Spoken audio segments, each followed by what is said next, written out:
People always ask me, why do you use those flippy floppy rulers? That's a European way, I guess it is. That's pretty much your most accurate device for short lengths. You can see here the numbers, so you have usually that's a best of plus. That ruler is made in Switzerland. One thing you have to remember is you got a pin in here, and you can replace those hinges if you need to. So we always used to keep those rulers, and you treat yourself with maybe 1 or 2 a year of those ones and get yourself a new one when the numbers are gone, because we abuse them quite a bit usually. So you can replace those hinges. And another point is that those rulers, they have the numbers from 0 to 1 meter all the way halfway. So the ruler is 2 meters long, but up to 1 meter, you got the numbers on both sides of the ruler. So they're rectangular, so they're here in red. So the back, there's from 0 all the way to 1 meter, they're here in red on the back side, and on the front side, they're normal. How to use a ruler? Obviously, a ruler, if you lay that flat on one side, it lies flat here on a flat sheet of metal or whatever it is, and then you can find exactly the point where you're marking something. That's not like a fold-out ruler. A commercially one, they always lay flat like that, and then you have to aim for it. You see 50, and you're eyeballing to that number. So, but you can't really see it because there's a gap from the top face to the bottom.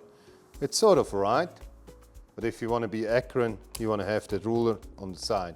All right, so ruler, it has every 200 mils you have a hinge. So you can flip those hinges in, first one, second one. Open here, another two hinges you need. That one here, it stops in any rake. So we talked about in another video about the NATO winkle fix. So if you have somewhere a surface and you want to have some plumb line, it's just roundabout. Doesn't need to be too accurate, but let's say or you measure something perfectly onto a chimney or something like that, and you need exactly this rake here, this angle. So you open them up, stretch one out, flat, and now you see where the ruler hits here, 7, 6, 7 on the corner. So I can now flatten it out and use that as my guide edge. Okay, I can hold it on the edge here, or if you have just timber, go on the edge, hold it, mark it. That's one side. So I know my measurement was 7, 6, 7. So I can go to the other side, turn it back, 7, go to 7, 6, 7, move it up there, close it slowly so it doesn't move, and have the opposite angle on here. That would be your cutout. So that would be your perfect mitre. A lot of guys do that, so they use that one here as just as an attachment. So if you need a 20 or 30 mil line, you can put 30 mil in here into the ruler, hold it, go onto an edge, hold that, and mark a parallel line, as a scriber. For me, sheet metal, it's our trade.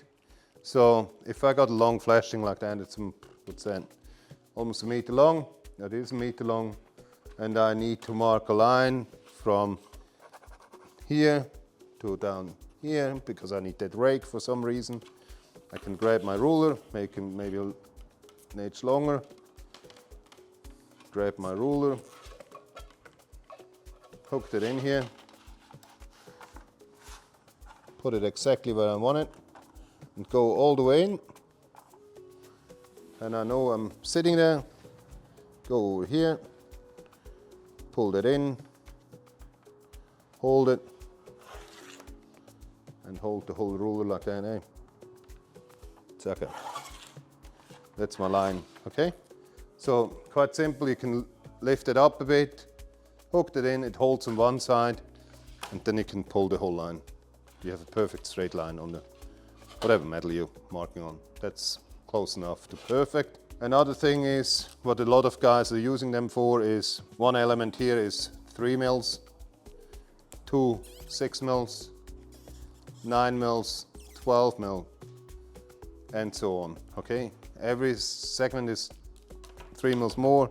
So if you need a 10 mil line above ground for a 10 mil negative somewhere, 3 of those plus your line here, 10, marking it. Or you need a distance or something just to have something off the ground for 10 mils, or call it 20 mils or whatever. Then you put a few more of those elements together, hold it on, that's your gap. Simple, eh?